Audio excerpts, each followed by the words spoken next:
धावत्या बसमधून अचानक धूर, काही क्षणातच ज्वाळा आणि बसमध्ये तब्बल 50 प्रवासी. पण एका चालकाच्या प्रसंगावधानामुळे मोठा अनर्थ टळलाय. पुणे अहिल्यानगर महामार्गावर शुक्रवारी रात्री शिरूर तालुक्यातील रांजणगाव गणपती मंदिराजवळ धावत्या खासगी बसला अचानक आग लागली.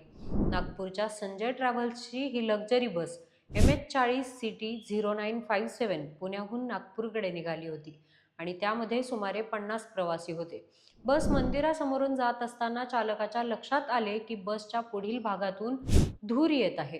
परिस्थितीचा अंदाज घेत त्याने तात्काळ बस रस्त्याच्या कडेला घेतली आणि सर्व प्रवाशांना खाली उतरवण्यास सांगितले. प्रवासी खाली उतरत असतानाच इंजिनमधून ज्वाळा बाहेर येऊ लागल्या. काही क्षणातच सीट, पडदे आणि आतील साहित्य पेटल्याने संपूर्ण बस जळून खाक झाली. सुदैवाने सर्व प्रवासी सुरक्षित बाहेर पडले.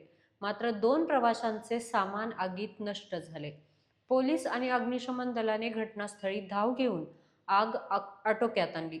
या घटनेत मोठा अनर्थ टळलाय आणि चालकाच्या प्रसंगावधानामुळे 50 प्रवाशांचे जीव वाचलेत. या प्रकरणावर तुम्हाला काय वाटतं? कमेंट करून नक्कीच सांगा आणि पाहत राहा न्यूज डॉट्स.